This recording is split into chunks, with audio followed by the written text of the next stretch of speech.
Bismillahirrahmanirrahim. Assalamualaikum warahmatullahi wabarakatuh. Subhanaka la ilma lana illa ma 'allamtana innaka antal alimul hakim. Wa la hawla wa la quwwata illa billahil aliyyil azim. Rabbi yassir wa la tu'assir wa tammim bil khair ya fattah wa bika nasta'in.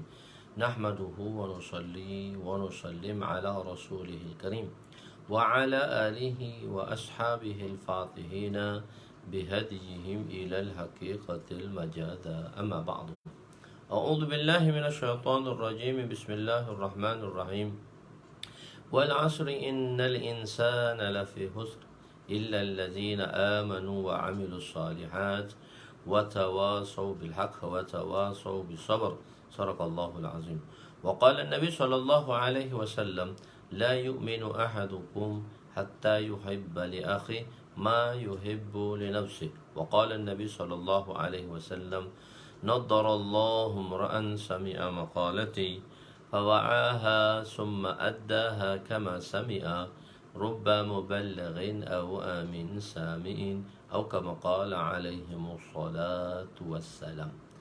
Jadi alhamdulillah bersyukur kita kepada Allah Subhanahu wa taala kerana dengan rahmatnya, kerana dengan kasih sayangnya Allah Subhanahu wa taala masih memberi peluang kepada kita untuk meneruskan sisa-sisa kehidupan kita untuk menjadi manusia yang diredai oleh Allah Subhanahu wa taala.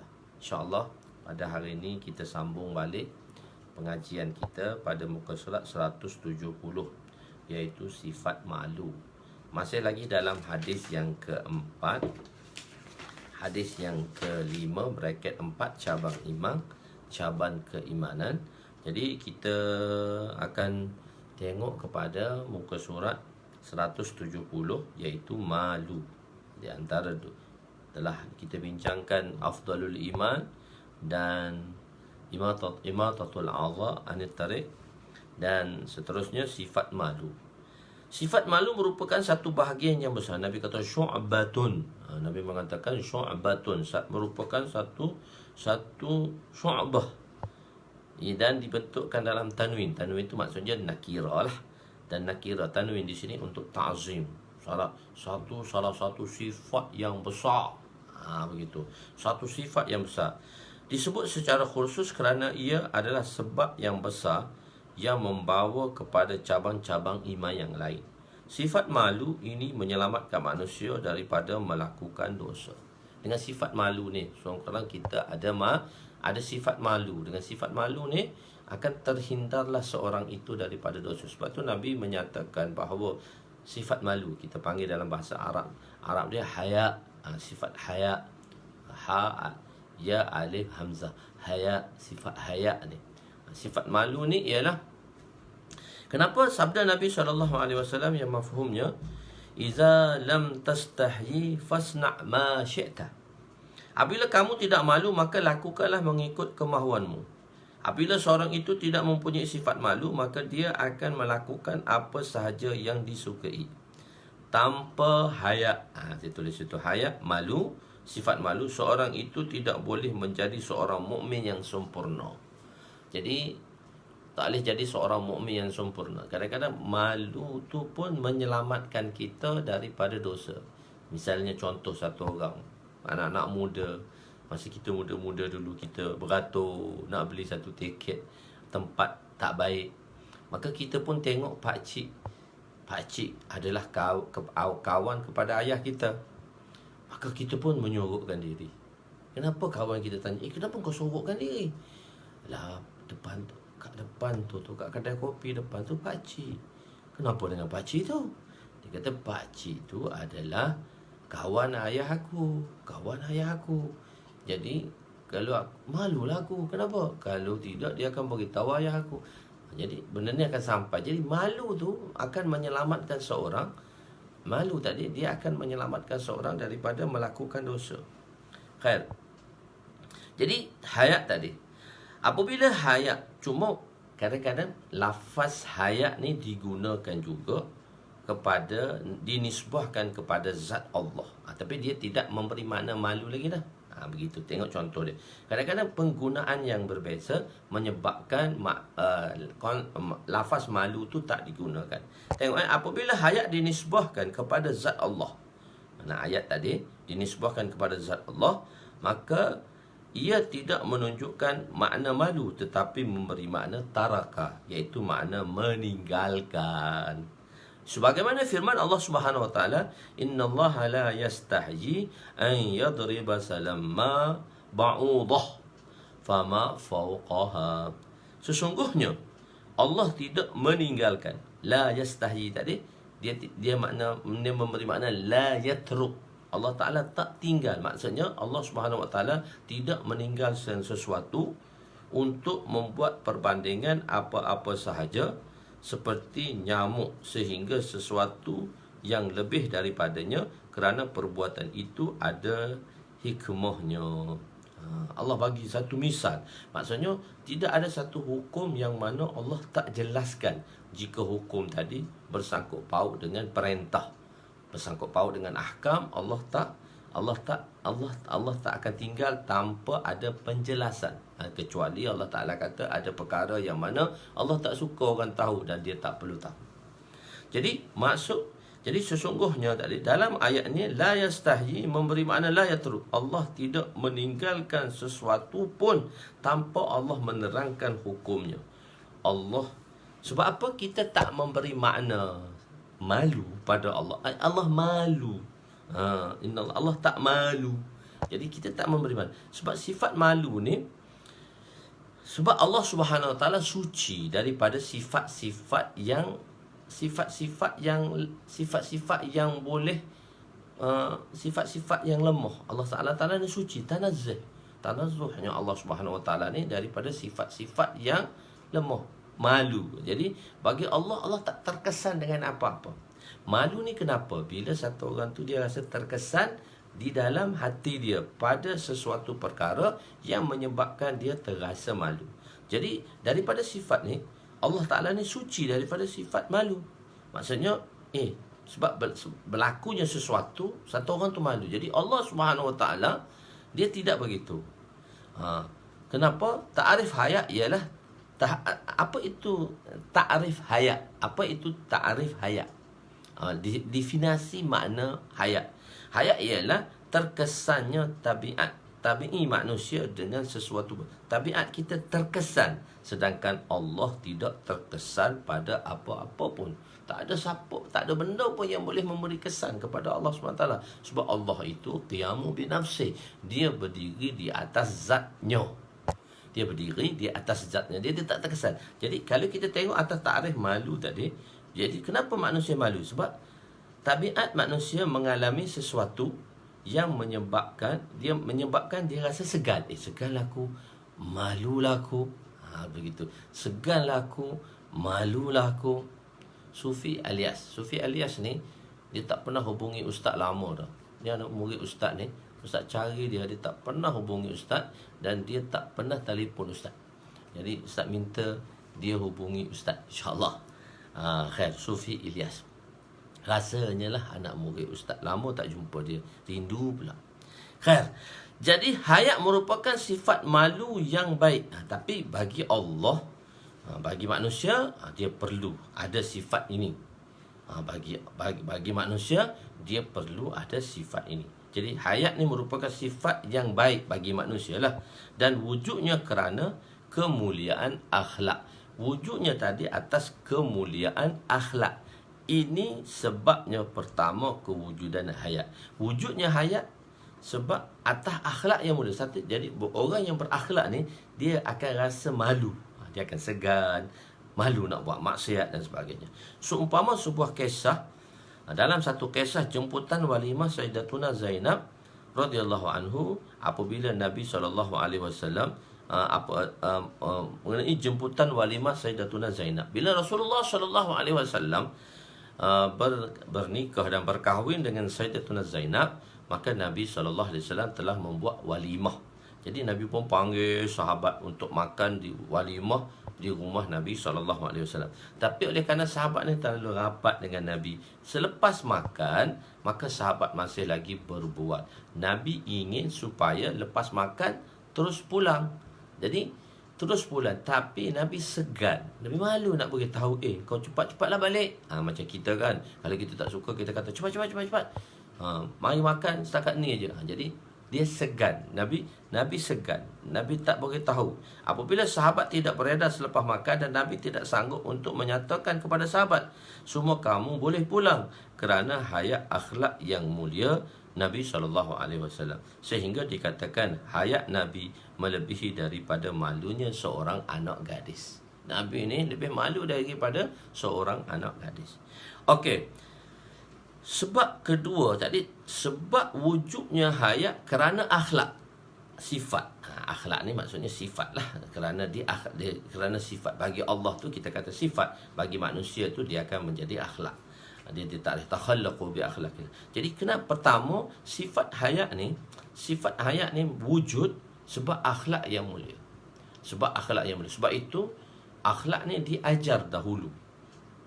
Di zaman dahulu ilmu akhlak ni, ilmu adab ni diajar di rumah-rumah, barulah datang ke madrasah diajarnya perkara yang lain. Jadi adab dan akhlak ni diajar oleh ibu bapa di rumah. Sebab madrasah pertama di rumah ialah ibu bapa. Ya, madrasah pertama tadi. Jadi itu kewujudan pertama sifat hayat dengan sebab akhlak yang mulia. Kedua ialah kewujudan hayat ialah selepas berlakunya kesilapan. Satu dengan akhlak tadi. Kedua sebab kita buat silap. Dan hayat berlaku disebabkan takut. Bila silap kita rasa takut. Allah, tersilap aku. Bila rasa tersilap, bila rasa tersalah, maka kita akan rasa takut. Dengan sebab takut tadi, kita menyesal, nidama, kita menyesal. Kedua ini berlaku disebabkan oleh keimanan. Hayat di sini maksudnya dengan sebab akhlak dia, dengan sifat kesilapan. Jadi dengan sebab kesilapan ini baru kita akan rasa takut. Dengan sebab takut, innama yakhshallaha min ibadihil ulama.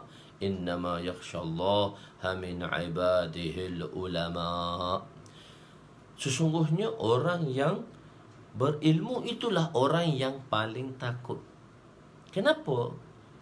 Untuk datangkan takut, Allah SWT mengatakan mesti berilmu. Maknanya mesti tahu. Kalau kita tak tahu, maka kita tak akan takut. Takut tu tak akan datang. Kenapa? Apabila kita tidak tahu. Satu jalan yang kita tak tahu, jalan tu bahaya, berantu ke, bahaya ke, kita tak tahu, jadi kita tak takut. Saya pernah sekali naik daripada nak balik Kelantan, nak balik Kelantan raya haji, balik jalan jam. Pada masa tu saya ingat lagi tahun 2006. Jalan jam. Lepas tu nak balik melalui Cameron Highland. Sampai di Tapah boleh naik ke Cameron Highland. Tapi biasanya orang naik jalan Simpang Pulai. Saya naik Cameron Highland, jalan Tapah. Tapah ni tahulah jalan ni sempit, kecil je. Boleh lari dalam 20 hingga 30 km sahaja per jam. Tak boleh laju. Pukul 12 malam nak naik. Jadi tengok, nak sampai daripada Tapah, nak sampai ke Cameron Highland lebih kurang 40 km. 40 km. Jadi dekatlah 40 km sebab tak pernah tahu jalan tu, tak pernah jalan, tak pernah tahu. Tengok, nak pergi ke Simpang Pula dah 60 lagi, nak naik lagi pula ke Cameron Tanah Rata. Jadi lebih kurang dekat 100 kilo. Jalan ni 40 kilo, dekat 40 kilo sebenarnya 40 kilo tu jauh sebab jalan ni perlahan. Jadi tak apalah, telefon anak buah kata okey. Tak apa, pakcik boleh naik, ayah Has boleh naik, pakcik boleh naik. Saya pun naik. Naik tu kosong, tak ada siapa pukul 12 malam. Tak ada siapa pukul 12 malam, kosong. Ada orang asli aja pukul 2 pagi bawa je orang untuk pergi pancing mana tak tahu. Oh, macam-macam jalan tu. Jadi kita tak tahu, kita naik dan kita tak rasa takut pun. Tapi sekarang suruh naik pukul 12 malam jalan tu, upah 1,000 tak pergi dah. Tak tahu apa berlaku tu. Sebab saya naik pukul 12 malam sampai pukul 3.30 di tanah rata. 3 jam setengah, hanya 40 km. Jalan pelan aja. Tak ada kereta satu pun kecuali kereta saya je jalan tu. Oh, mak kata, orang isteri kata, "Bang, okey ke?" Okey, tak ada apa pun. Jadi kita tak tahu. Kita tak takut. Jadi sebab itu Allah tashbihkan perasaan takut tadi dengan pengetahuan. Innama yakhshallaha min ibadihil ulama. Sesungguhnya ulama lah orang yang mempunyai sifat takut. Kenapa? Ulama ni orang yang berilmu, orang yang mengetahui. Jadi bila kita mengetahui, baru akan datangnya sifat takut. Baru datangnya sifat takut dalam diri kita. Kalau kita tak tahu, satu jalan tu kita tak tahu. Kita tak pernah tahu. Orang kata jalan tu bahaya. Tak tahu, kita tak lalu biasa je. Tiba-tiba datang putih. Assalamualaikum. Assalamualaikum.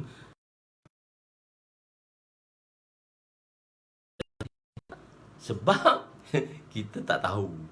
Sebab kita tak tahu, lepas kita tahu. Jadi Allah Ta'ala mengatakan kesilapan, takut ni akan datang. Kesilapan. Bila berlakunya kesilapan, sebab takut. Jadi sebab takut tadilah. Maka kenapa kita takut? Sebab kita mengetahui. Jadi sebab itu Allah mentarifkan ulama tadi orang yang paling takut. Jadi ilmu tadi sepatutnya datang dalam diri kita ialah supaya kita makin takut kepada Allah. Semakin banyak ilmu, semakin takutlah kita pada Allah. Tapi jangan jadi sebaliknya, sebanyak ilmu dan kita menyusahkan orang. Itu tak kenalah. Tapi itu dia punya keistimewaan ilmu tadi.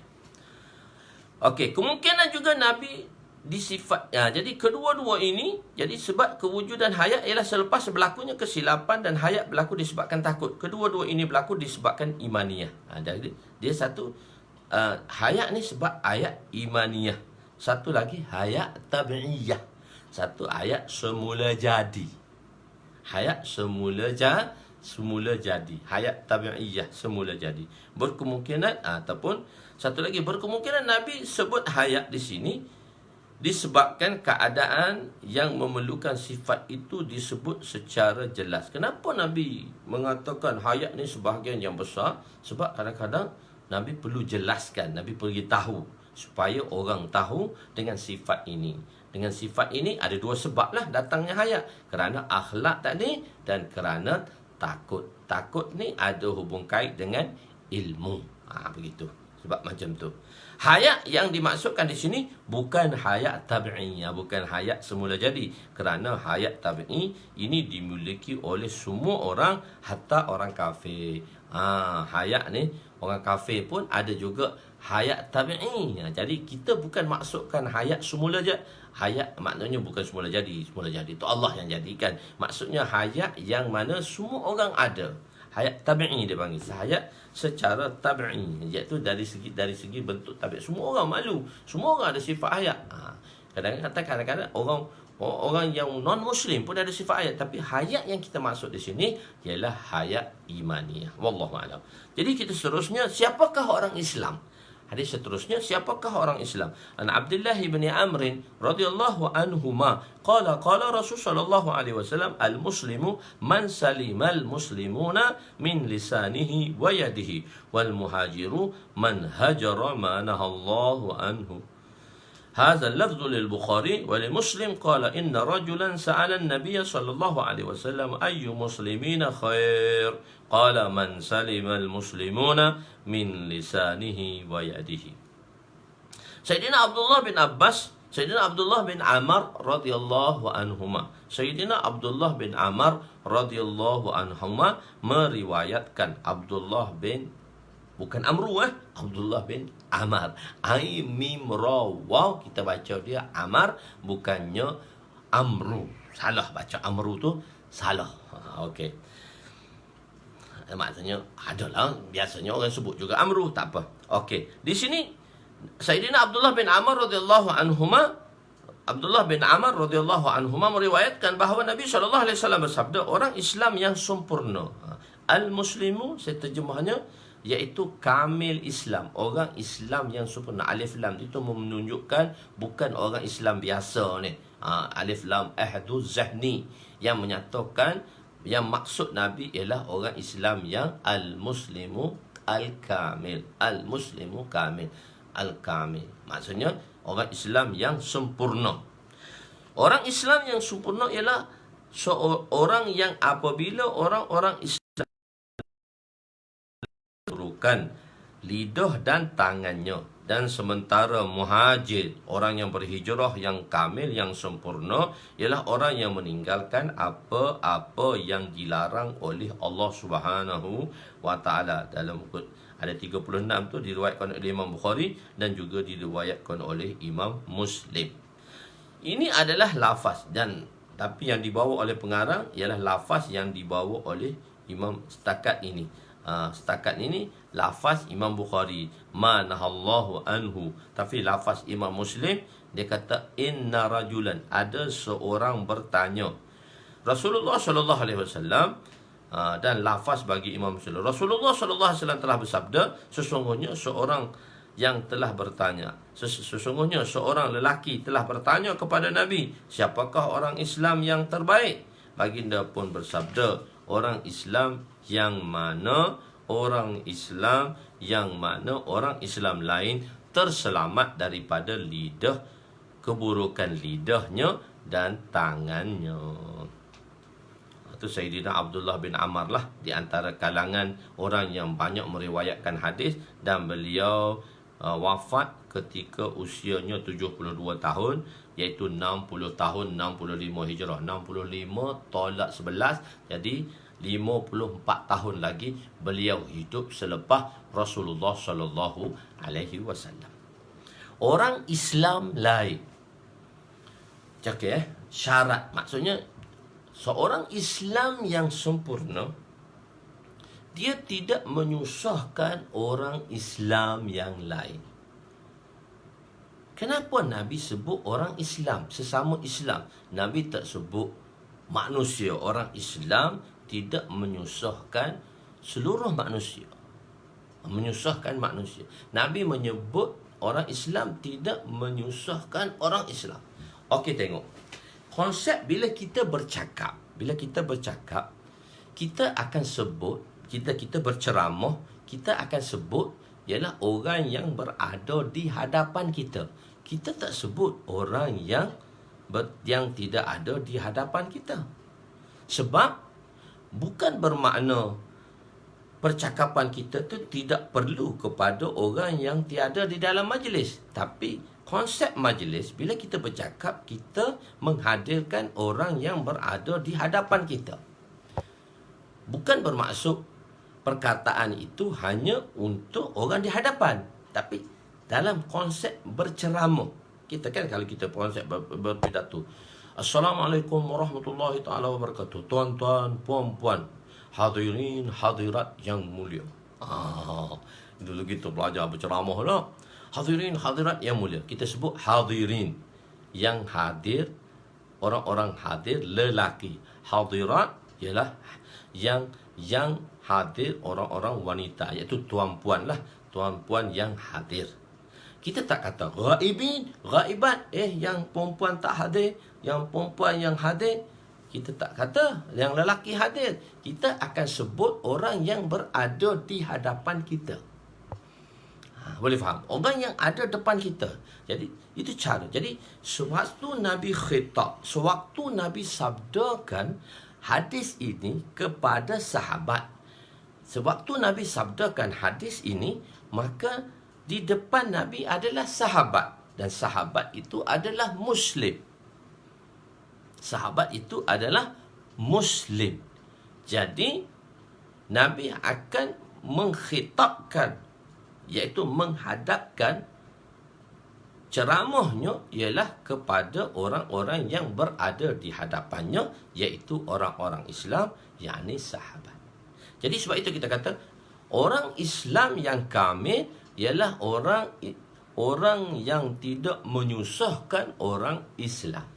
Tetapi perkara yang menyusah ni kita tak boleh susahkan siapa. Sama ada orang yang bukan Islam ke, orang yang Islam ke, kita tak boleh menyusahkan mereka. Cuma dari sudut percakapan, oleh kerana berhadapan dengan Nabi orang Islam, maka Nabi sebut orang Islam. Jadi bukan setakat hanya memadai orang Islam yang kamil itu, dia tidak menyusahkan orang Islam, bahkan dia tidak menyusahkan orang Islam dan bukan Islam. Di segi hukum dia umum, cuma di segi khitab, di segi Nabi sabdakan. Jadi Nabi tak kata orang Islam dia tidak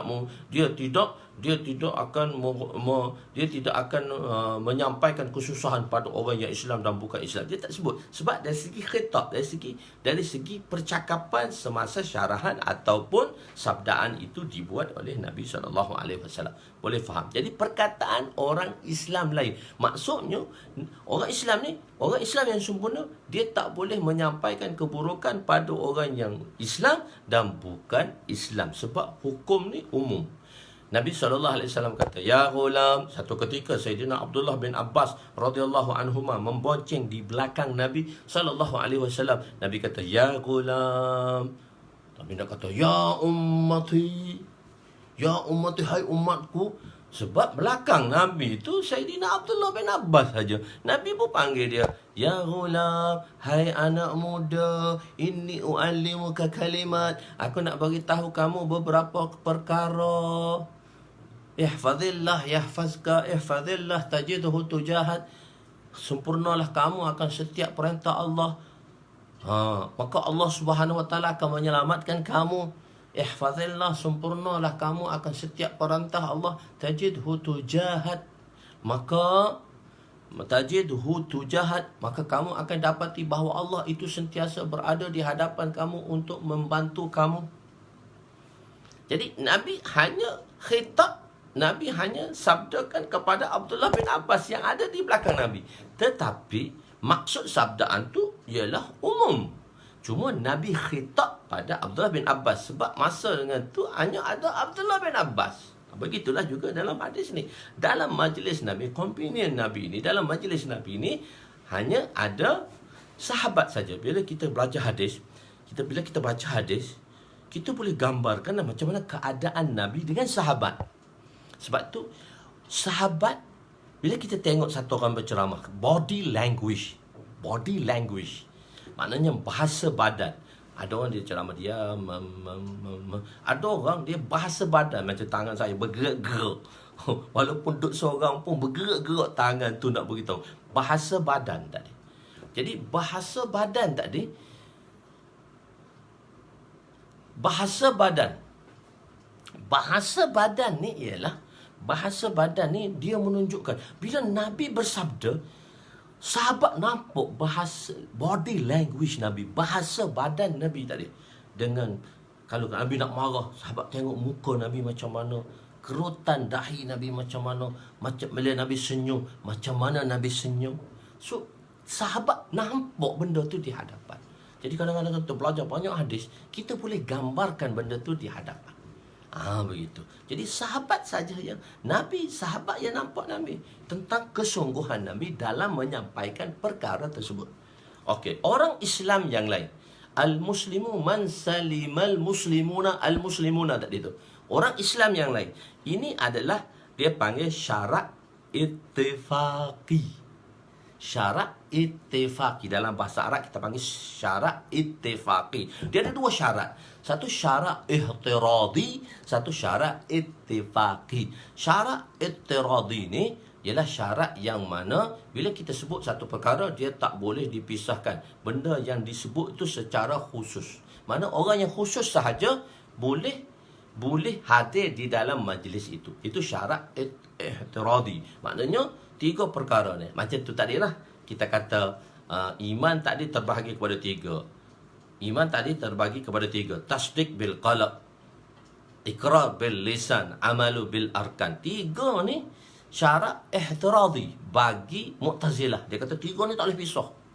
Kita kata tak, satu saja syarat ihtiradi, iaitu syarat hakiki, iaitu iman tasdiq bil qalb saja. Amalu bil arkan, iqrar bil lisan itu syarat muhassanah, syarat ittifaqi. Begitu. Secara, saya terjemah dia secara kebetulan, secara sepakat.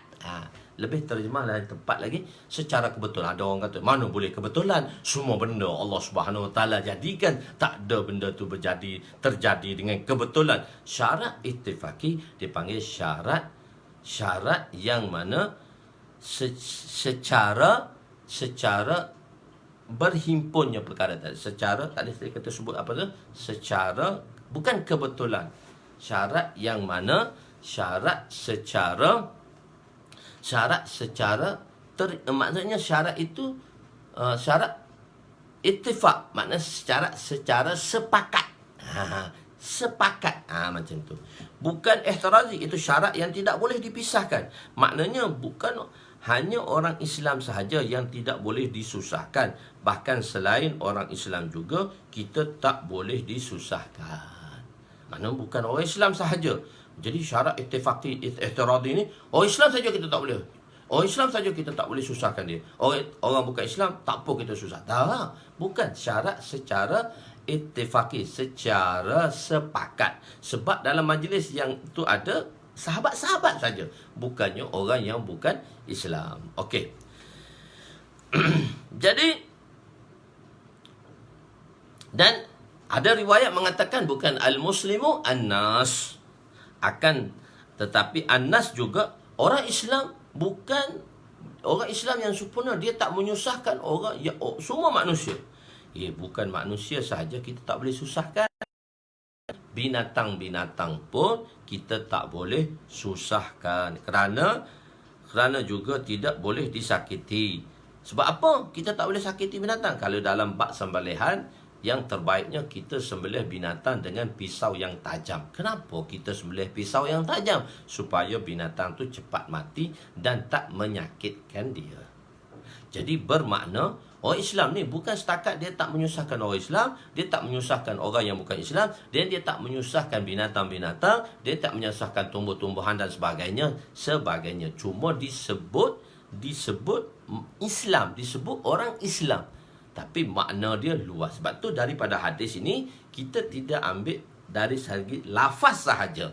Bahkan kita ambil dari segi makna, kita ambil dari segi dalalah, iaitu petunjuk, kita ambil dari segi isyarah, kita ambil daripada segi isyarah, dan kita ambil daripada segi iqtida. Kita ambil daripada segi iqtida. Okey. Lidah dan tangan. Kenapa Nabi menyebut lidah dan tangan? Kaki tak sebut. Nabi menyebut lidah dan tangan. Lidah ni, okey, konsep lidah dulu oleh kerana tidak ada alat-alat moden. Cuma lidah, Nabi sebut lidah dulu. Sebab lidah ni lisan. Nabi sebut lisan. Nabi sebut lisan. Nabi sebut Nabi sebut min lisanihi. Nabi sebut lisan. Lidah dan tangan. Lisan ni lidah lah. Lisan. Jadi juga disebut syarat ini pun juga secara sepakat. Maknanya jangan kita menyusahkan kepada orang lain dengan semua anggota. Nabi sebut 2 anggota sahaja. Nabi sebut lidah, Nabi sebut lisan, Nabi sebut lidah. Kita terjemah lidah, lisan tu. Dan satu lagi Nabi sebut tangan. Jadi 2 anggota, maknanya daripada perbuatan dan daripada percakapan. Kita tak boleh menyusahkan orang dari sudut percakapan dan sudut perbuatan. Lidah disebut lebih dahulu daripada tangan. Kenapa? Lidah ini kesannya lebih daripada tangan. Dekat dan jauh. Dulu kan tak ada alat. Sekarang lidah kita ialah gadget. Bukan, lidah kita ialah gadget yang digerakkan oleh tangan. Yang digerakkan oleh tangan. Okey, lidah dan tangan. Lidah disebut dahulu. Kenapa lidah itu disebut dahulu? Lidah ini kesannya lebih daripada tangan, dekat dan jauh, sehingga kepada mereka yang tidak hadir dalam majlis, orang tak ada pun, kita boleh sampaikan dengan lidah. Seperti kita mengumpat dia, kita maki, hamun dia, kita kata-kata hodoh orang kasar pada dia. Walaupun orang tak ada, kesusahan yang disebabkan oleh lidah lebih besar dan tidak menyebabkan keletihan, seumpama dengan dalam mengumpat, berbeza dengan tangan yang cepat letih seperti dalam memukul, bahkan menyakit. Kita pukul orang, kita tumbuk orang, lepas kita bergaduh, satu orang tu dia bergaduh, lepas dia tumbuk orang, dia menang lah, tapi tangan dia sakit, badan dia sakit, sebab dia telah tumbuk orang. Dia gunakan tangan tu tumbuk orang, tangan dia pun sakit. Begitu. Jadi lidah ni tak apa, duduk tu dulu mesyuarat tingkap kita panggil. Mesyuarat tingkap tu. Okey, lidah ni dia akan sampaikan. Sebab itu dalam bahasa Arab kitab Nahwu ni dia kata apa dia? Jarahatus sinani lahal tiyamu wala yaltamu ma jarahal lisanu. Luka yang disebabkan oleh mata panah. Sinan ni mata panah lah, mata pisau ke mata pedang ke mata panah ni. Akan bertaut, dia akan disembuhkan. Bila luka tadi kita berubat, dia akan bertaut kembali. Tetapi luka yang disebabkan dengan lidah tidak boleh bertaut. Luka dengan sebab kata-kata ni dia makan hati. Oh, susah nak maaf. Aku ingat seumur hidup kau kata kat aku. Walaupun aku dah maaf, tapi aku ingat seumur hidup. Sebab kata-kata lidah tu dia lebih tajam daripada mata pedang. Lidah, lisan, dan Nabi menyebut, saya terjemah tadi lidah, tapi Nabi menyebut lisan. Lisan ni bukan setakat lidah. Nabi tak sebut kalam, bukan perkataan saja. Nabi sebut lisan. Maksud lisan di sini tanpa mengeluarkan suara juga termasuk dalam lisan yang dikira mengumpat. Dengan gerak mulut, memek mulut. Gerak tu pun bahaya. Satu ketika Nabi SAW dalam keadaan gering sakit di rumah Sayyidatuna Aisyah radhiyallahu anha. Nabi sakit, duduk rumah Sayyidatuna Aisyah radhiyallahu anha. Maka isteri-isteri Nabi telah berkata tak apalah, giliran mereka bagi kepada duduk di rumah Aisyah. Nabi tak payah berpindah-pindah lagi sebab Nabi dalam keadaan sakit. Nabi dalam keadaan kering tadi. Nabi sakit, Nabi nak mati sakit tahu. Nabi 2 bulan sakit kepala. Nabi akhir hayat Nabi sakit kepala 2 bulan. Nabi ikat kain dia macam ni. Kalau kita tengok dalam riwayat, Nabi ikat macam ni. Kita ikat, kita sakit kepala kan, kita tekat Nabi kata, ya rasata, hai kepala aku yang sakit. Nabi sakit kepala 2 bulan. Lepas tu yang sakit teruk tu 5 hari sebelum Nabi wafat sallallahu alaihi wasallam. Jadi tak banyak kita cerita bab lain bila Nabi nak wafat nanti. Okey, jadi isteri-isteri Nabi datang, azwajir mutahharat datang pada Nabi, melihat keadaan Nabi yang terbaring, sakit, terlantar, terbaring. Maka seorang isteri, dia melihat suami dia macam tu. Maka salah seorang daripada mereka, ghaliban Hadrat Sauda, Sayyidatuna Sauda, di antara salah satu isteri Nabi di situ, Sauda, yang mengeluarkan satu kata-kata yang menunjukkan belas kasihannya kepada Nabi. Dia kata, ya Rasulullah, sakit yang Tuan hadapi ni, yang Tuan hadapi ni, biarlah sakit ni saya yang menanggungnya. Saya tak tahan untuk menanggung melihat keadaan Tuan begini. Jadi kata-kata tu kata simpati, tapi depan madu-madu yang lain. Jadi kata-kata tu dia tak disetujui oleh orang lain. Oh, dia seorang je lah ingat baik dengan Nabi. Dia seorang sajalah yang begitu prihatinnya kepada Nabi. Macam tu. Jadi tak kata pun depan Nabi, tak kata pun pada Sauda. Pada Sayyidatuna Sauda tak berani nak kata sebab depan Nabi. Maka di kalangan mereka mengisyarat dengan mulut mereka dengan lidah mereka dengan kening tu. Saudak tu tunjuk gitu. Saudak tu lisan dengan meme mulut tu, dengan gerak mulut tu. Jadi orang lain faham. Jawab juga, yang sebelah tu pun jawab. Sebab apa tak keluar suara? Sebab Nabi depan. Kalau tidak, Nabi tahu. Maka Nabi sedar keadaan tersebut. Maka Nabi kata, bawa satu bejana. Kenapa bawa bejana? Bawa bekas lah. Macam kita kata plastik lah, bawa bekas. Tupperware ke apa semua, bawa bekas. Bila bawa bekas dibawa. Nabi kata, muntahkan apa kepada isteri-isteri Nabi SAW. Muntahkan apa yang kamu makan. Maka berkata Azwajul Mutahharat, ya Rasulullah, kami tak makan apa, kami depan tuan saja, kami depan baginda, kami tak makan apa. Dia kata, gerak mulut kamu tadi telah mengumpat sauda. Kamu duk gerak-gerak mulut sama kamu tu dengan kata-kata sauda tadi. Sebenarnya sauda tadi berkata dalam hati dia, dia tak ada apa pun. Dia atas dasar simpati. Bukan nak tunjuk dia tu lebih simpati daripada kamu semua. Secara fil badih, dia kata, secara tak spontan perkataan tu keluar. Bukan pun dia nak menunjuk pun. Tapi gerakkan lidah kamu, gerakkan mulut kamu tadi telah mengumpat sauda. Maka satu orang mengumpat saudaranya seperti dia memakan daging mentah saudaranya. Nabi kata muntah. Sebab benda ni oleh kerana keimanan sahabat-sahabat, Allah zahirkan macam tu. Allah tunjukkan, kalau Allah tunjuk kita macam tu, mungkin kita iman kita lemah, Allah tak tunjuk je. Kalau Allah tunjuk iman macam tu, habislah kita semua mengumpat. Muntah tu muntah daging mentah orang. Taubatlah kita tak buat. Mengumpat ni, membawang ni kita tak buat. Kalau kita tahu. Tapi oleh kerana sahabat ni, kerana iman mereka, Allah tunjukkan depan mereka. Allahu Akbar. Jadi mengumpat lisan. Di sini juga boleh dimaksudkan tempat yang perlu dibaca. Jadi perkataan lisan. Jadi lisan ni dia lebih kuat daripada lidah. Dia lebih kuat daripada tangan. Dan semasa menulis hadis ni, masa tu zaman gadget tak ada lagi. Tapi Nabi sebut lisan dan Nabi sebut tangan. Apa maksud Nabi sebut lisan dan tangan? Tangan tu, dan sekarang tanganlah lebih hebat daripada lidah.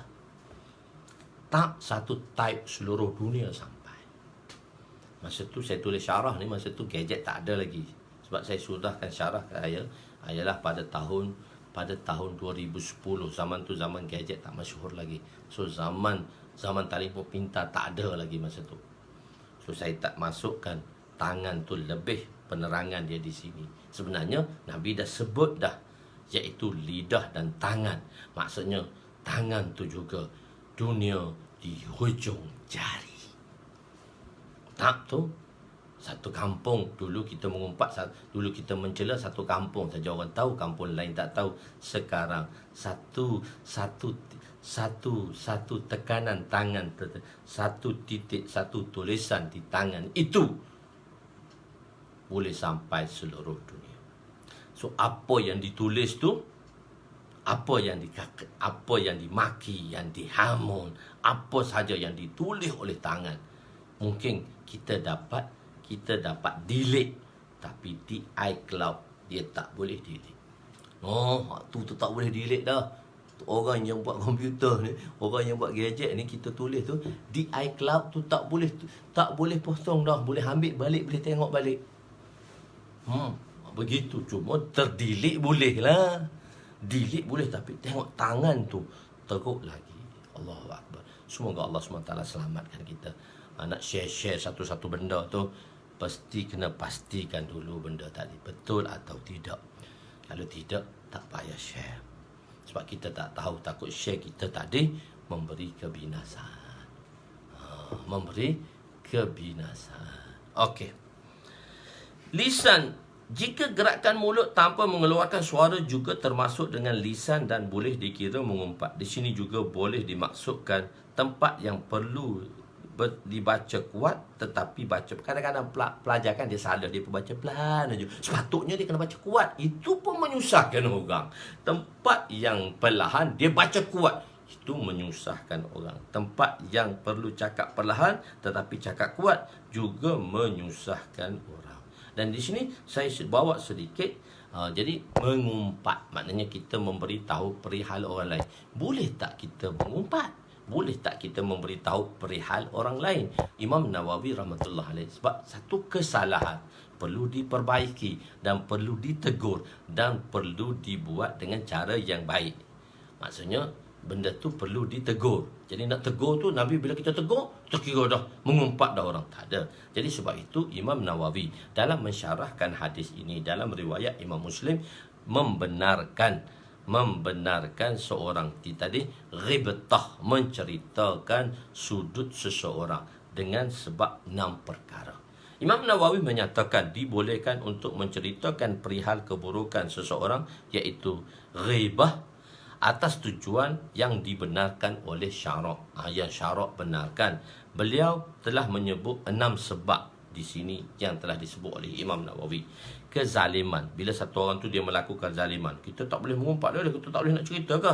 Jadi orang yang dizalimi tadi, mazlum tadi, boleh mengumpat. Mengumpat ni maknanya beritahu perkara tersebut mengenai tentang orang yang zalim di hadapan seorang pemimpin dan hakim. Bila dia dipanggil untuk pengadilan, maka dia boleh ceritakan, saya telah dizalimi begini.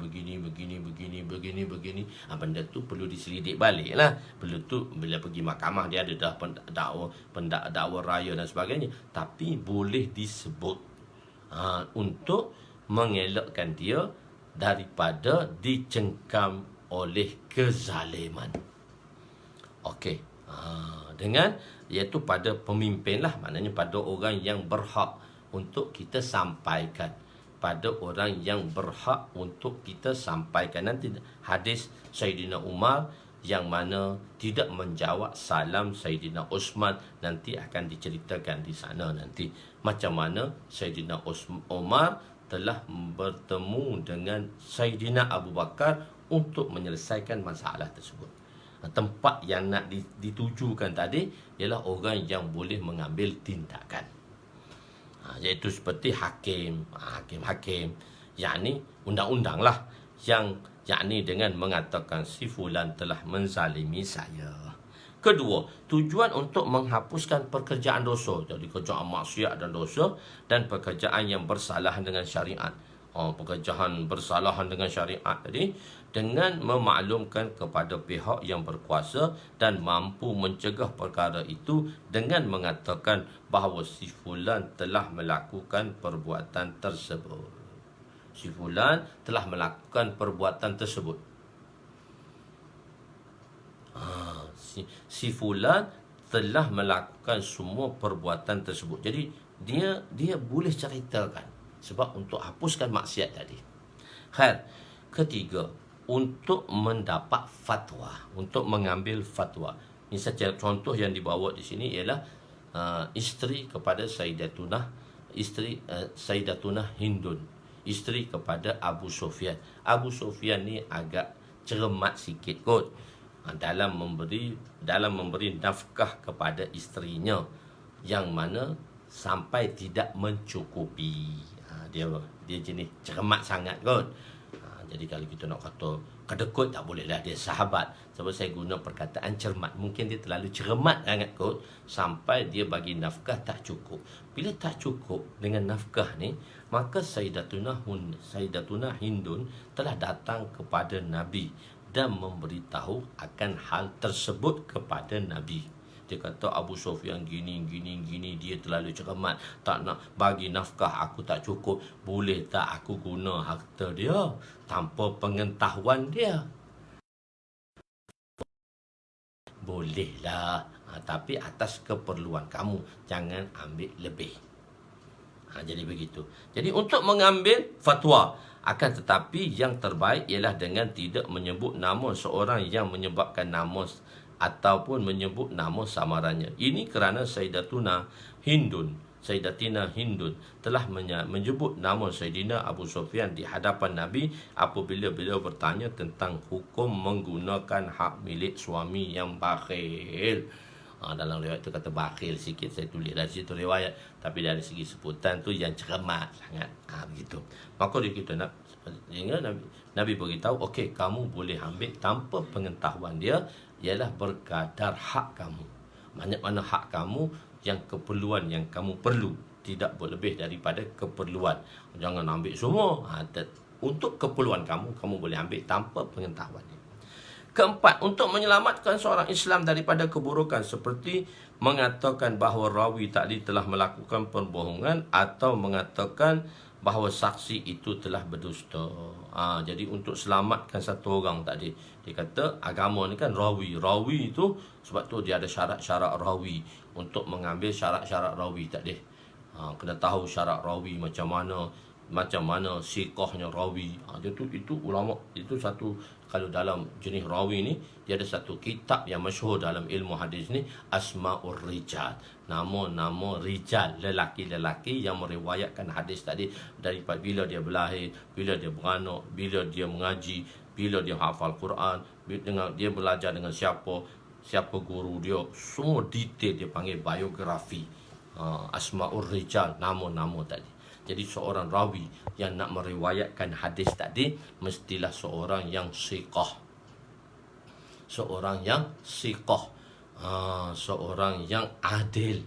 Seorang yang adil. Seorang yang adil. Rawi tadi mesti adil. So, keadil ni ada dua. Satu, adil dalam memberi saksi.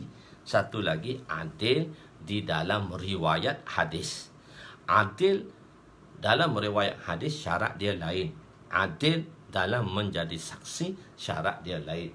Jadi syarat dalam meriwayatkan hadis, pertamanya ialah adil. Lelaki yang adil. Apa maksud lelaki adil yang digariskan oleh ulama dalam meriwayatkan hadis ini? Seorang yang adil, seorang yang mempunyai sifat adil, dia mesti ada dua sifat, dua perkara. Pertama, takwa, dan pertama muruwah. Kedua muruwah. Satu takwa dan satu muruwah. Takwa ni menjaga takwa dan menjaga marwah. Dia bertakwa dan menjaga marwah. Dia ada dua sifat. Takwa dan muruwah. Takwa dan muruwah. Barulah orang itu dipanggil adil. Siapa orang yang adil? Jadi semua ulama berittifaq, bersepakat, as-sahabah kulluhum udul. Semua sahabat adalah adil. Ini salah satu daripada ilmu mustalah hadis lah, yang saya tak cerita pun. Saya hanya cerita di muka surat 1 hingga 70 dan kita tak baca pun. Sebab itu ilmu mustalah hadis berlainan dengan ilmu hadis. Dia dua benda yang berbeza. Tapi kita nak mengenali hadis-hadis tadi dengan ilmu mustalah tu. Khair. Jadi salah satunya ialah orang yang adil. Seorang rawi tadi mesti adil, bersifat adil. Maka orang yang adil ni ulama telah gariskan macam mana dipanggil orang yang adil, iaitu orang yang melazimkan dua sifat. Pertama takwa, kedua muruwah. Dalam bahasa Arab muruwah iaitu menjaga marwah, sifat jati diri dan menjaga marwah. Okey. Takwa, apa makna takwa? Takut. Orang yang takut pada Allah pun takut yang sampai macam mana? Maka ulama telah gariskan apa makna takwa. Dan ulama mencarilah dalil dan ilahnya. Maka di sini ada 3 makna takwa. Laisa 'alal ladzina amanu junahum fi mata'imu idza mattaqaw wa amanu wa 'amilus shalihat summa taqaw wa amanu summa taqaw wa ahsanu wallahu yuhibbul muhsinin. Dalam ayat ini, ayat surah berapa saya tak lupa dah. Dalam ayat ini ialah laisa 'alal ladzina amanu junahum fi mata'imu idza mattaqaw. Sekali Allah sebut. Laisa 'alal ladzina amanu junahum fi mata'imu idza mattaqaw wa amanu wa 'amilus shalihat summa taqaw. 2 kali. Wa amanu summa taqaw wa ahsanu wallahu yuhibbul muhsinin. Jadi di sini makna takwa, nak jelaskan makna takwa. 3 kali pesanan takwa yang dibuat oleh Allah Subhanahu Wa Taala untuk orang yang beriman dan orang-orang yang beramal soleh. Orang yang sudah ada iman dan orang yang sudah amal soleh perlu dia jaga 3 takwa. Apa maksud takwa? Takwa ni ialah dari segi bahasa, maknanya al-ijtina' ani syai' al-ijtina', yakni menghindarkan diri dari satu perkara yang tidak disukai. Menghindarkan diri. Jadi apa maksud menghindar diri dari segi syarak? Iaitu pertama, menghindarkan diri daripada kufur dan syirik. Menghindarkan diri daripada kufur dan syirik, melakukan perbuatan-perbuatan kufur. Orang yang takwa ni orang yang menghindarkan diri daripada perbuatan kufur dan syirik. Kedua ialah orang yang menghindarkan daripada dosa-dosa besar dan dosa kecil secara berterusan. Maknanya orang tu dia kena pastikan dia tak ada dosa besar. Dan adakah dosa kecil itu perlu dihindarkan? Jadi ulama mengatakan bahawa seorang insan tadi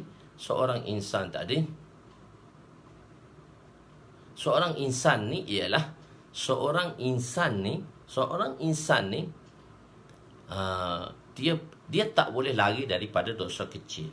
Hanya nabi-nabi saja terselamat daripada dosa kecil. Maka dia kena hindarkan. Dipanggil istimrar bis sagair. Kena hindarkan daripada berterusan dengan dosa kecil. Sikit-sikit lama-lama jadi bukit. Sikit-sikit lama-lama jadi bukit. Jadi maksudnya ialah meninggalkan dosa besar dan meninggalkan dosa kecil secara berterusan. Dan takwa yang paling ketiga ialah menghindarkan hati kita selain daripada maksiat Allah. Jadi setelah, apa maksudnya? Setelah kita buat segala perintah Allah, kita tinggalkan segala larangan Allah. Semua perintah Allah kita buat. Lepas tu syarat takwa tu wajib dalam khutbah Jumaat. Kalau tu khatib dia tak baca, dia tak sebut takwa, maka tak sah dalam khutbahnya. Kalau tak sah, tak boleh sembahyang Jumaat. Ittaqullah, usikum bitaqwallah. Ittaqullah 2 kali mesti sebut dalam khutbah. Syarat Jumaat. Jadi ittaqullah, maka khatib kata, bertakwalah kamu kepada Allah dengan menunaikan segala perintah Allah dan meninggalkan segala larangannya. Segala perintah Allah kita buat, segala larangannya tadi kufur dan syirik lah, dan lagi meninggalkan dosa-dosa besar dan dosa-dosa kecil secara berterusan. Itu maknanya takwa. Dan kedua ialah muruwah, menjaga marwah. Jadi orang dulu spek dia lain dengan orang sekarang. Orang sekarang, apa takrif moral? Takrif moral orang lain, orang dulu dengan takrif moral orang sekarang lain. Kenapa? Takrif moral orang dulu dan takrif moral dengan orang sekarang lain. Sebab orang dulu, orang yang banyak taat perintah Allah, orang yang jarang melanggar perintah Allah, maka takrif dia lain. Orang sekarang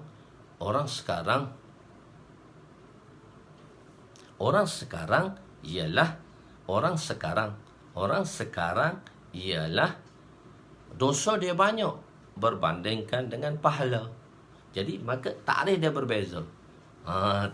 berbeza. Jadi orang dulu takrif dia nak jadi rawi ni, orang yang menjaga marwah ialah ulama kata orang yang tak makan kedai kopi, orang yang tak makan di tengah-tengah jalan, dan orang tak makan di kedai kopi. Jadi kita semua tak boleh jadi rawi sebab makan kedai kopi hari-hari. Sekarang PKP ya, tak makannya, tu pun dah buka dah semalam, dah buka dah 4 hari bulan. Jadi itu takwa. Syarat-syarat rawi tadi yang perlu dijaga. Kelima ialah seorang yang fasik secara terang-terangan, seperti minum arak atau melakukan bid'ah secara berterang-terangan, maka tidak salah untuk menceritakan perkara tersebut di depan khalayak ramai, tetapi tidak perkara yang lain, perkara yang dia lakukan sahaja. perkara yang dia lakukan sahaja. Dan keenam, jika seorang yang masyhur dengan nama panggilan betul, si tempang, si buta dan sebagainya, maka memanggil dengan panggilan itu dielakkan untuk menyebut nama tersebut. Maknanya kita tak boleh.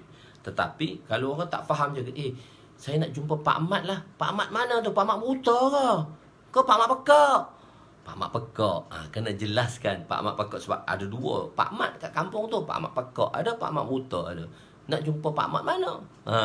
Pak Mat yang kurang dengar tu. Okey itu. Dan juga Nabi SAW bersebut, seorang muhajir yang baik ialah seorang yang berhijrah meninggalkan semua yang dilarang oleh Allah. Ini dikatakan seorang muhajir yang sempurna. Sayyidina Abu Hurairah juga seorang muhajir yang meninggalkan watannya dan datang ke Madinah dan duduk bersama Ashabus Suffah. Beliau daripada kabilah Daus berhijrah bersama ibunya. Setelah mendapat rumah, beliau tidak tinggal lagi di Kufah. Jadi sahabat dulu datang duduk di Ashabus Suffah, di satu tempat yang tinggi di kawasan Masjid Nabi. Tapi sebelum dapat rumah, tapi isteri-isteri wanita sudah duduk di rumah-rumah isteri-isteri, di rumah-rumah sahabat-sahabat. Dia tak duduk di masjid.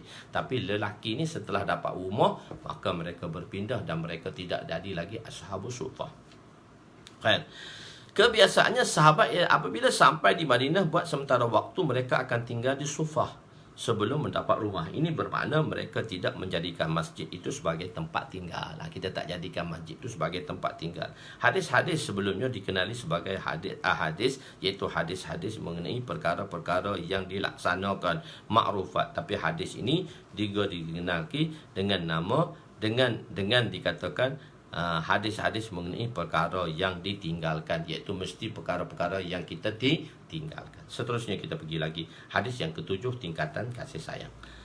Bismillahirrahmanirrahim. Wa ana Anas radhiyallahu anhu qala Rasul sallallahu alaihi wasallam la yu'minu ahadukum hatta akuna ahabba ilaihi min walidihi wa waladihi wan nasi ajma'in, muttafaqun alaih. Sayyidina Anas radhiyallahu anhu meriwayatkan bahawa Rasulullah sallallahu alaihi wasallam bersabda, tidak sempurna iman seorang daripada kamu sehingga aku lebih dia cintai daripada bapanya, anaknya dan kesemua manusia. Sayyidina Anas radhiyallahu anhu, iaitu nama Anas bin Malik tu Anas bin Malik bin Nadar bin Damdam bin Zaid, iaitu Abu Hamzah. Kunyah beliau ialah Abu Hamzah, dan Anas ni orang Ansar. Beliau ialah khadim Nabi Rasulullah SAW dan sahabat yang muda yang banyak meriwayatkan hadis. Beliau wafat pada tahun 93 Hijrah. Kira 93 Hijrah tolak 11 Hijrah. Beliau hidup 82 tahun lagi selepas Rasulullah wafat. Umur 19, Rasulullah wafat tu dia umur 19. Campur 19 campur 82. 19 campur 82, 100 lebih. 19, 82, 101 umur dia. Lebih kurang 100 lebih. Nabi doakan 3 perkara kepada Sayyidina Anas radhiyallahu anhu, iaitu usia panjang. Usia panjang Sayyidina Anas ni. Panjang usia dia. Dia hidup 80 tahun selepas Rasulullah wafat. Maksudnya hadis-hadis ini dapat diriwayatkan oleh beliau walaupun orang yang datang selepas Rasulullah wafat 60 tahun dah. Rasulullah wafat baru lahir. Bila besar umur 15 tahun, 75 tahun, maka masih boleh lagi mendengar daripada seorang sahabat yang bernama Anas meriwayatkan hadis direct daripada Rasulullah. Sebab itu Allah jadikan sahabat muda ni banyak meriwayatkan hadis dibandingkan dengan sahabat-sahabat yang elders tu, yang tua, yang akabirin dan yang elders tadi. Sahabat-sahabat yang lama. Sebab sahabat-sahabat lama ni hidup dia sementara sikit saja, tak banyak selepas Rasulullah. Nabi doakan dia berkat rezeki. Sayyidina Anas radhiyallahu anhu berkat rezeki. Berkat rezeki macam mana Sayyidina Anas ni? Sayyidina Anas ni dia berkat rezeki, iaitu dengan anak. Sayyidina Anas lebih kurang ada anak 120 orang. Anak dia tu bukan cucu, anak dia 120 orang. Allah, ramainya. Berapa ibu? Banyak ibu lah, bukan seorang ibu lah. Jadi mungkin 4 serentak, mungkin dia dah berpisah, dia kahwin lagi, dapat anak. Jadi situ dalam lebih kurang 100 lebih anak dia. Sayyidina Anas kata, aku telah tanah anak dengan cucu aku dengan tangan aku 100 orang. Anak dia lebih kurang 120 orang. Berkat sungguh. Dan ahli syurga. Sayyidina Anas radhiyallahu anhu ni, dia adalah khadim Nabi SAW. Ialah khadim yang sentiasa bersama dengan Nabi. Anak Ummi Sulaim, dia duduk dengan Nabi SAW, duduk di rumah Nabi daripada kecil lagi. Mak dia bawa dia ke rumah Nabi dan berkhidmat dengan Nabi hampir 10 tahun. Daripada umur 9 tahun sampai 19 tahun. Banyak perkara yang dilihat daripada Nabi SAW. Dan anak dia ramai. Jadi berkat dia ni, Masya Allah, sesuatu benda yang ada di sisi Nabi SAW berkat. Sayyidina Anas ni, dia ada anak ramai. Bila anak ramai, dalam bab adab tu dia ada anak ramai. Jadi bila dia ada anak ramai, maka banyaklah anak-anak dia. Maka dia ada satu gelas. Nak beritahu satu benda yang bersangkut paut dengan Nabi ni, dia berkat, dia mulia. Dia ada satu gelas, dia panggil satu mangkuk. Mangkuk tu dia panggil qadhi. Kedah tu maksudnya mangkuk air. Nama dia satu mangkuk. Mangkuk yang mana dia mangkuk yang tak ada, mangkuk untuk minum air tadi, tapi dia tak ada tangkai, itu mangkuk. Itu satu mangkuk. Qadhi itu mangkuk. Qadhi itu mangkuk. Dia kata dia ada satu qadhi, satu mangkuk yang dia buat Nabi minum air tadi. Yang mana Nabi minum air tersebut daripada gelas. Ada tempat mulut Nabi kena tempat air tadi. Bila mulut Nabi kena tempat air tu, maka Allahu Akbar, maka gelas tu berharga lah. Apa sahaja yang bersangkut paut dengan Nabi semua berharga. Sayyidatina Fatimah radhiyallahu anha selepas wafatnya baginda sallallahu alaihi wasallam, dia telah membaca satu syair, subbat alayya masaibun law annaha subbat alal ayyana sirna layaliya madza ala shamma turbata ahmadi alla yashumma mata zamani ghawaliya. Subbat alayya masaibun law anha, telah diselubungi ke atasku rasa duka cita yang terlalu amat. Subbat alayya masaibun law anha, jika duka cita itu diletakkan pada hari yang siang, sirna layaliya, nescaya gelap gelitalah ia. Maza, mengapa tidak menjadi satu kewajipan terhadap seseorang? Maza ala, ke atas. Ala tu memberi makna ilzam, memberi makna wajib. Ala bukan memberi makna ke atas saja, tapi wajib. Ala ni memberi makna ilzam di sini. Ini di segi nahwu lah. Mengapa menjadi wajib alaman ke atas mereka syamma turbata ahmadi, yang pernah mencium tanah perkuburan Nabi, alla yashumma mada zamani ghawaliya, yang mana dia tidak perlu lagi mencium mana-mana tanah dalam dunia ini. Sebab tanah yang mendempel jasad Nabi, tanah tu harum wanginya.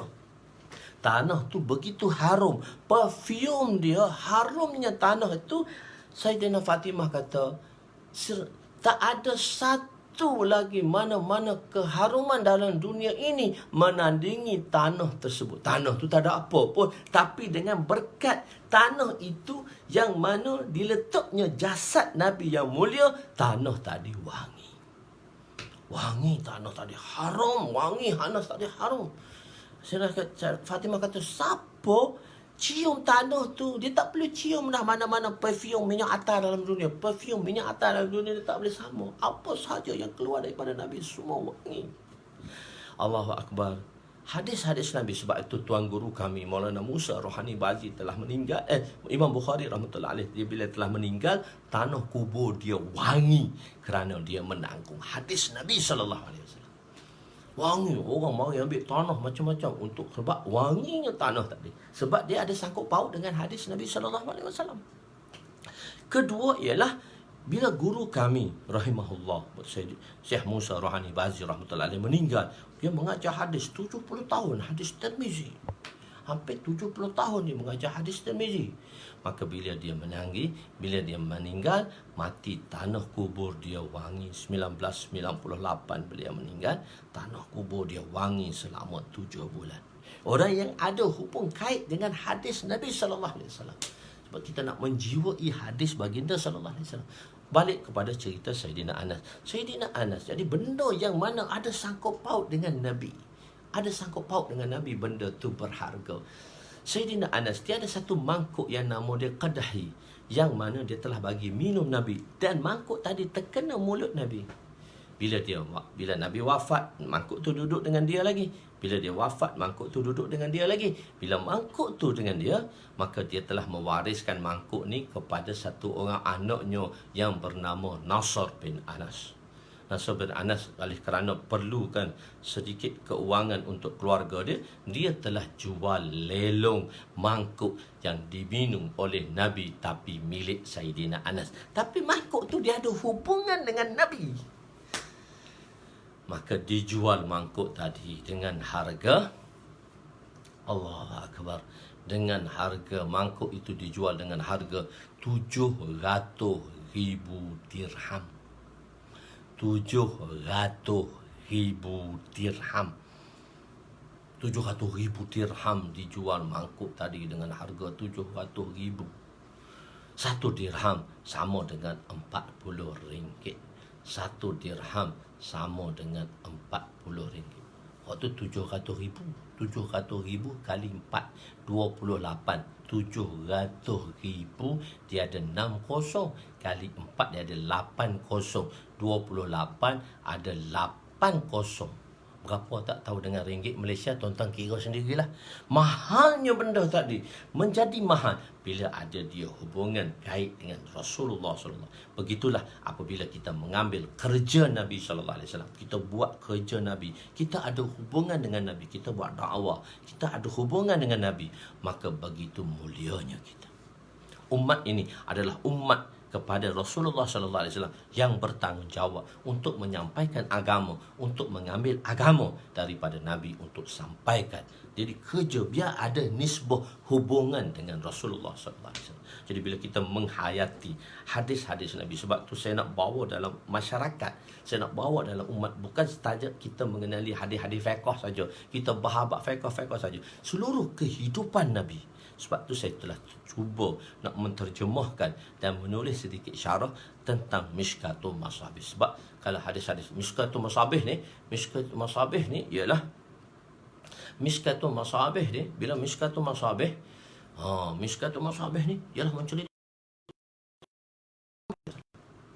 kurang-kurang yang kita dapat tahu kehidupan Nabi, makan Nabi, minum Nabi, tidur Nabi, kerja Nabi, lengok Nabi, semua tahu supaya umat Islam menghayati. Tapi oleh kerana dia dalam bahasa Arab, bahan bacaan tidak ada di dalam Malaysia, tidak ada dalam bahasa Melayu. Tapi dengan berkat, insya-Allah, dengan berkat doa tuan-tuan, dengan berkat doa tuan-tuan dan kawan-kawan yang menolong, untuk saya sempurnakan kitab ini, insya-Allah. Sekarang sampai di jilid 6, di jilid 6 1 hingga 6, 5 di pasaran hingga ke 6. 6 tu di dalam bab haji dan bab ke-7 bab haji dan muamalat, dan jilid ke-7 ialah bab nikah dan sebagainya. Sambung sekali lah jilid 8. Jadi jilid 7 dah nak habis, sampai sikit lagi nak type.